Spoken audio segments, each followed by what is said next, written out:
हिंदुओं का पैसा, हिंदुओं का पैसा, हिंदुओं का। हमारा आदरणीय एलजी साहब और इस राज्य का प्रशासन सोया हुआ है। वो शायद चाहता है कि जो सनातन धर्म के किया जाए। ऐसा नहीं है कि यहाँ के जो कानून का पैसा जो है वो मिसयूज किया जा रहा है। बड़ी दुखद की बात है कि चीफ मिनिस्टर ममता ने कहा कि ये जो बच्चे हैं इनको यहाँ पढ़ने दिया जाए। अगर ये यहाँ नहीं पढ़ेंगे कहीं और पढ़ेंगे तो इनका कोई इनको भड़का सकता है।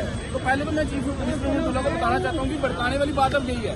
अब जहाँ जिस दिमाग में अभी देश के खिलाफ गिरदारी आएगी उसी दिमाग में भारतीय सेना गोली मारेगी। और दूसरी बात के साथ इन्होंने सोच के रखा हुआ है कि हम जो है वो भेदभाव की पॉलिटिक्स करेंगे। आपने देखा कि वक्फ बोर्ड है, वक्फ बोर्ड में आपके माध्यम से पूछना चाहता हूँ कि कितने वहाँ पे हिंदू एम्प्लॉई जो है वक्फ बोर्ड में काम करते हैं। तो वही आप दूसरी तरफ श्राइन बोर्ड का देखें, श्राइन बोर्ड में कितने सारे एम्प्लॉइज मुस्लिम एम्प्लॉई आपको मिल जाएंगे। तो वैसे ही जो श्राइन बोर्ड का पैसा है, जो हमारी हिंदुओं का पैसा है, वो हिंदुओं के वेलफेयर के लिए लगना चाहिए। लोग कहते हैं कि हमने श्राइन बोर्ड को जमीन दी है, मैं उनसे पूछना था आपके पापा ने दी थी, आपके दादा ने दी थी? अगर आप जमीन का हिसाब लें, वो कभी ना कभी आज ही कहीं देखें डॉक्यूमेंट से हिंदुओं के निकलेंगे। कश्मीर में आप देख लीजिए, कश्मीरी हिंदुओं की जो जगह है वो आज भी मुसलमान वहाँ पे कब्जा करके बैठे हुए हैं। और वैसे जो फारूक अब्दुल्ला है जिसने श्राइन बोर्ड से पैसा लिया था, आज पैसे दिए थे, आज तक वो पैसे नहीं दे पाए। तो मैं उम्मीद अब्दुल्ला जी से कहना चाहता हूँ एक बार अपने चैनल तरफ देखिए, पहले जो पैसे वो वापस कीजिए। और नई कंट्रोवर्सी अब देखिए, स्पोर्ट्स की कंट्रोवर्सी आ गई। मैं पूछना चाहता हूँ कि क्या पूरे जम्मू डिवीजन में 10 डिस्ट्रिक्ट हैं, हिंदू मुस्लिम की बात नहीं करूंगा, मैं जम्मू डिवीजन के लोगों की बात करूंगा। क्या उनमें से एक भी ऐसा नहीं था जो टीम में सेलेक्ट हो सकता था?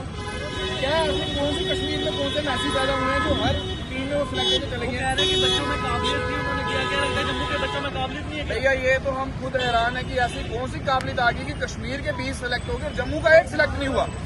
काबिलियत कौन सी ऐसी काबिलियत है वो हमें तो दिखी नहीं। कुछ दिनों पहले काबिलियत दिखी थी कि कैसे मेडिकल की वो सीटें लेके डॉक्टर जो थे वहाँ पे हरियाणा में पकड़े गए हैं, वैसी काबिलियत तो हम जम्मू वालों में तो नहीं है। हाँ, देशभक्ति की काबिलियत जम्मू वालों में ये जो है आपको दिखेगी और वो भरपूर है। तो बिल्कुल तस्वीर। मैं बस ये पूछना चाहता हूँ एडमिनिस्ट्रेशन से, क्या श्राइन बोर्ड का पैसा जो हिंदुओं का पैसा है वो क्या किसी अन्य धर्म के लोगों पे लगना चाहिए? क्या वक्फ बोर्ड का पैसा किसी भी एक हिंदू परिवार पे लगता है? अगर वहां पे कॉलेज है तो हम कॉलेज का विरोध नहीं कर रहे हैं, पर आप देखिए 50 सीटों में से 42 सीटें अगर मुस्लिम स्टूडेंट्स को दी जा रही हैं और श्राइन बोर्ड के द्वारा ये सब किया जा रहा है। जबकि श्राइन बोर्ड जो बना था वो सिर्फ इसलिए बना था कि वैष्णो माता में जो लोग आते हैं उनकी जो श्रद्धालु हैं उनकी रहने की खाने पीने की व्यवस्था के लिए बना था। इन्होंने मेडिकल कॉलेज बना दिया। अब आप चाहते क्या हैं? हम ये चाहते हैं जो 42 सीटें दी गई हैं वो वापस ली जाए, वो हिंदू स्टूडेंट्स को दी जाए और श्राइन बोर्ड जितने भी अपने हिंदू एम्प्लॉई हैं सबको वहां रखा जाए और मुस्लिम एम्प्लॉई को बाहर निकाला जाए। क्यों? अगर ऐसा नहीं है तो वक्फ बोर्ड में भी मुस्लिमानों की जो वहां पे जॉब लगती है वहां पे हिंदू को भी जगह दी जाए।